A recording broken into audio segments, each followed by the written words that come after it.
Hi, I'm Dr. Sara Shahid and I am a Mededia intern. The topic that we're going to discuss today is regarding the personal statement, and I'm going to discuss the do's, the do nots, and everything you need to know about the personal statement. This video has been made under the mentorship of Dr. Omar Tariq. So let's begin. So we are going to begin with the basics that you need to know before you're writing your personal statement. So it is your opportunity to speak directly to the selection committee. In your personal statement, you should remember to discuss the points that have already been mentioned in your application. For example, you don't need to write about your USMLE scores because they're already going to be mentioned on your CV.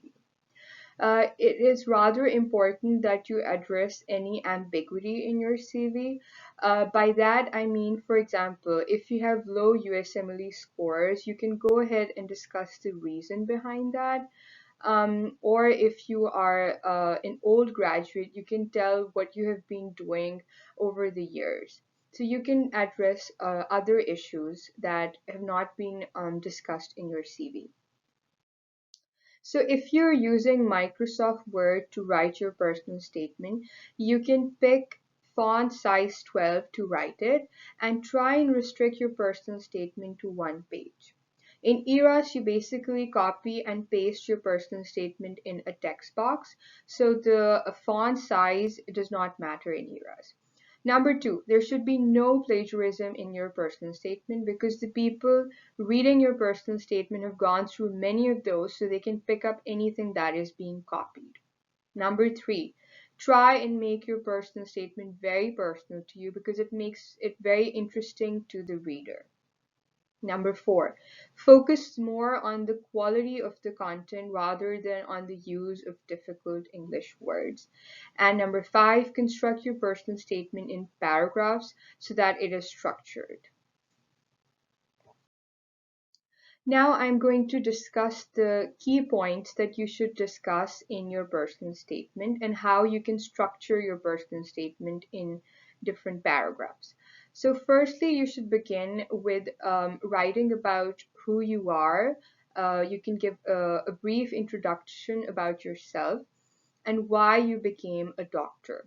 So you can describe your medical training and you can tell the reason of what made you come towards this profession in this field. So in the second paragraph, you can tell about which specialty are you interested in. So over here, you can discuss about the specialty that you're drawn towards and the reason for that. Do not write a generalized personal statement for different specialties or residencies. That is very important. In the third paragraph, you can talk about what you have done. So over here, you can describe your US clinical experience, any electives, any observerships that you have done in the past, and you can talk about your research experience and mention all these things in this paragraph. In the next paragraph, you can talk about why the program should select you. So over here, you can go ahead and discuss all your talents and your skills. For example, if you have strong clinical skills, you can write about that. And you can summarize why you are the ideal candidate for this position and what are the different qualities and different attributes and experiences that qualify you for this job. So in the last paragraph of your personal statement, you can talk about where you see yourself in 10 years. So over here, you can discuss all your future goals that you have set for yourself. Now I'm going to show you a sample personal statement. And you can see that it does not use very difficult English words to convey the message. However, it is very well written and it is structured in paragraphs. So let me show you in the next few slides the sample personal statement.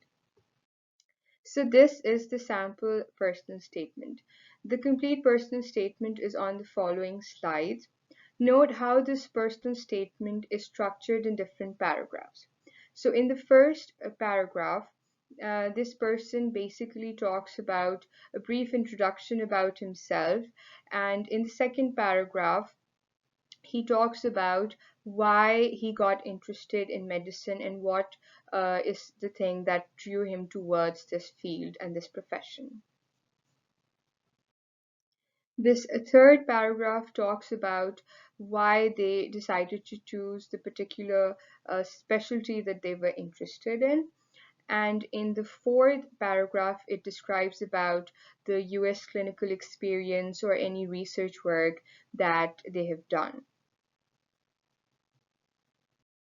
So, as we go towards the end of the person's statement, this person has described what his future goals are for himself. And in the last paragraph, this person has described why the particular residency program should pick him as their candidate. So, if you have gone through this personal statement, you'll see that it conveys the message in very simple English, and it is very easy to understand, and it's very interesting.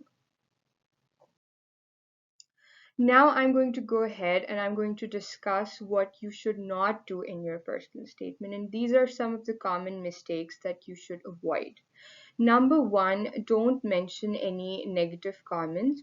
It is not something that is received in good light. Number two, do not discuss any personal beliefs or any ideologies that you might have, because your reader might have different ideologies from you and you do not want these to clash. Number three, do not talk about the financial compensation that you will have as a doctor. Number four, don't make your personal statement inconsistent. Any inconsistencies between your personal statement and your CV are very, very easily picked up by your selection committee. Number five, don't make your personal statement too long or too boring, because your reader tends to lose interest in it and they just move on to the next candidate. Number six, it is very important that you should not have any grammatical or any spelling errors. Avoid using any abbreviations. You should use the complete words.